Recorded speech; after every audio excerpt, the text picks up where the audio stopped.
কখনো ভেবে দেখেছেন একটা চাকরির বিজ্ঞাপন আসলে শুধু চাকরির খবর দেয় না, বরং একটা ইন্ডাস্ট্রি আর আমাদের সমাজ কেমন চলছে তারও একটা ছবি তুলে ধরে? আজকে আমরা ঠিক সেরকমই একটা ব্যাংকিং চাকরির বিজ্ঞাপনকে কাটাছেঁড়া করে দেখব আর খুঁজে বের করব এর পেছনে কী গল্প লুকিয়ে আছে। দেখুন, শুরুটাই হয়েছে কি দিয়ে? আর্জেন্ট ওপেনিং, মানে ভীষণ তাড়া, আর আবেদনের শেষ সময়ও পরের দিন সকাল 11টা। এই তাড়াহুড়ো থেকেই কিন্তু বোঝা যায় এই কাজের জগৎটা কতটা ফাস্ট পেসড, আর এখানে চটজলদি সিদ্ধান্ত নেওয়ার ক্ষমতাটা কতটা জরুরি। বেশ, এবার তাহলে আসল কথায় আসা যাক। এই যে সিএসপি মিত্র, এই পদটার মানে কি? কাজটা ঠিক কি করতে হয়? চলুন পদের নাম আর রোজকার দায়িত্বগুলো একটু ভেঙে দেখি, তাহলেই ব্যাপারটা পরিষ্কার হয়ে যাবে। প্রথমেই আমাদের যে শব্দটা বুঝতে হবে সেটা হলো সিএসপি, মানে কাস্টমার সার্ভিস পয়েন্ট। সহজ কথায় এটা হলো একটা ছোটখাটো ব্যাংক শাখা যা একদম স্থানীয় এলাকাগুলোতে ব্যাংকিং পরিষেবা পৌঁছে দেয়। আর এই ফিল্ড অফিসারের পুরো জগৎটাই কিন্তু এই সিএসপিগুলোকে ঘিরে। তাহলে ভাবুন, এই চাকরিতে একটা সাধারণ দিন কেমন কাটে? মাসে অন্তত 50টা সিএসপিতে যেতে হবে, মানে প্রায় রোজই ফিল্ডে ঘুরতে হচ্ছে। সেখানে গিয়ে দেখতে হবে সব নিয়মকানুন মানা হচ্ছে কিনা, মেশিনারিজ সব ঠিকঠাক কাজ করছে কিনা, আর কোনো সমস্যা হলে সেটার সঙ্গে সঙ্গে সমাধান করতে হবে। এক কথায় পুরো সিস্টেমটার ওপর কড়া নজর রাখতে হবে। তো কাজটা কি সেটা তো আমরা বুঝলাম, কিন্তু প্রশ্ন হলো এই কাজের জন্য কোম্পানি ঠিক কেমন মানুষ খুঁজছে। চলুন এবার বিজ্ঞাপনে দেওয়ার শর্তগুলো এক এক করে দেখি আর বোঝার চেষ্টা করি তাদের আদর্শ প্রার্থী ঠিক কেমন হবে।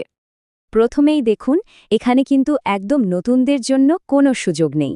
পরিষ্কার বলা আছে, ব্যাংকিং বা ফিনান্সিয়াল সার্ভিসের জগতে অন্তত 2 বছরের কাজের অভিজ্ঞতা থাকতেই হবে। মানে তারা এমন কাউকে চায় যার এই ফিল্ড সম্পর্কে আগে থেকেই একটা ধারণা আছে। এরপর আসছে বয়স। এখানেও একটা নির্দিষ্ট গণ্ডি দেওয়া আছে, 25 থেকে 44 বছর। এর থেকে বোঝা যায় তারা এমন একজন প্রার্থীকে খুঁজছেন যিনি যথেষ্ট পরিণত, আবার ফিল্ডে ছোটাছুটি করার মতো শারীরিক ক্ষমতাও রাখেন। এই পয়েন্টটা কিন্তু বেশ ইন্টারেস্টিং। ন্যূনতম 650 সিবি স্কোর থাকতে হবে। ভাবুন তো কেন? কারণটা খুব সহজ। যে মানুষটা নিজে অন্যদের আর্থিক লেনদেনের উপর নজরদারি করবেন, তার নিজের ফিনান্সিয়াল রেকর্ড তো পরিষ্কার হওয়া চাই, তাই না? এটা আসলে দায়িত্ববোধের একটা বড় প্রমাণ। এই স্লাইডটা দেখুন, কি সুন্দর করে দুটো ভাগ করে দিয়েছে। একদিকে আছে বাধ্যতামূলক দক্ষতা, মানে যেগুলো না থাকলেই নয়, যেমন গ্র্যাজুয়েশন ডিগ্রি বা স্থানীয় ভাষায় দখল।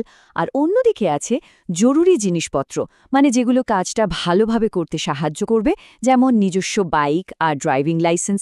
ফিল্ড জব বলে কথা। স্থানীয় এলাকার ওপর যে কতটা জোর দেওয়া হচ্ছে তা এখান থেকে আরও স্পষ্ট।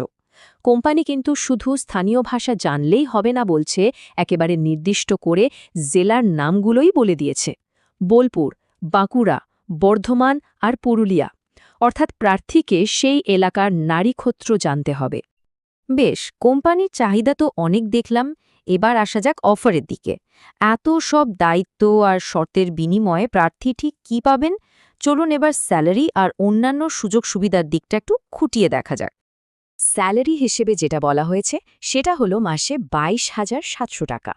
তবে খেয়াল রাখতে হবে, এটা কিন্তু সিটিসি বা কস্ট টু কোম্পানি প্যাকেজ, মানে এর ভেতরেই কিন্তু পিএফ বা অন্যান্য সুবিধার খরচও ধরা আছে। হ্যাঁ, এই প্যাকেজের মধ্যেই রয়েছে প্রভিডেন্ট ফান্ড আর ইএসআইসির মতো সোশ্যাল সিকিউরিটি বেনিফিট। আর সবচেয়ে গুরুত্বপূর্ণ যেটা, যেহেতু এটা একটা ফিল্ড জব, তাই যাতায়াতের জন্য আলাদা করে ট্রাভেল অ্যালাউন্স বা টিএ দেওয়া হবে। এটা কিন্তু খুবই জরুরি একটা সুবিধা। আর সবশেষে কয়েকটা ছোটখাটো কিন্তু খুবই জরুরি নিয়ম আছে, যেগুলো না মানলে কিন্তু আবেদনই করা যাবে না। যেমন আধার আর প্যান কার্ড লিঙ্ক করা থাকতেই হবে, স্থানীয় ভাষায় দক্ষতা তো মাস্ট, আর তার সাথে ইংরেজিতে সাধারণ কথাবার্তা বলার মতো জ্ঞানও থাকা চাই। তাহলে এই যে এত সব শর্ত, দায়িত্ব আর সুযোগ সুবিধা আমরা দেখলাম, এগুলোকে একসাথে করলে আমরা কি বুঝতে পারি? এই বিজ্ঞাপনটা আসলে এই চাকরিটা আর আমাদের দেশের ব্যাংকিং ইন্ডাস্ট্রি নিয়ে কোন বড় ছবিটা তুলে ধরছে? এই টেবিলটা দেখুন, পুরো ব্যাপারটা এক নজরে পরিষ্কার হয়ে যাবে। একদিকে যেমন রয়েছে প্রচুর দৌড়ঝাঁপ, আর্থিক দায়িত্ববোধ আর স্থানীয় জ্ঞানের মতো কঠিন চাহিদা, ঠিক তেমনই তার পুরস্কার হিসাবে রয়েছে ট্রাভেল অ্যালাউন্স, স্যালারি প্যাকেজ আর সবচেয়ে বড় কথা, নিজের জেলাতেই কাজ করার সুযোগ। একটা পরিষ্কার দেয়া নেওয়ার সম্পর্ক।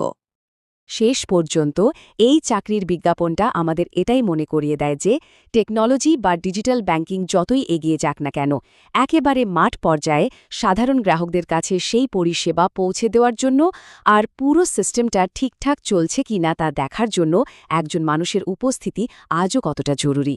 এই পথটা আসলে টেকনোলজি আর মানুষের মধ্যে একটা সেতু। আর এই আলোচনাটা আমাদের একটা খুব বড় প্রশ্নের সামনে এনে দাঁড় করায়।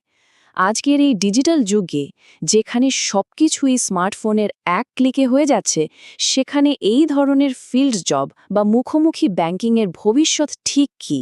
মানুষের সাথে মানুষের এই সংযোগের প্রয়োজনীয়তা কি কোনোদিনও পুরোপুরি শেষ হয়ে যাবে? ভাবার মতো বিষয়, তাই না?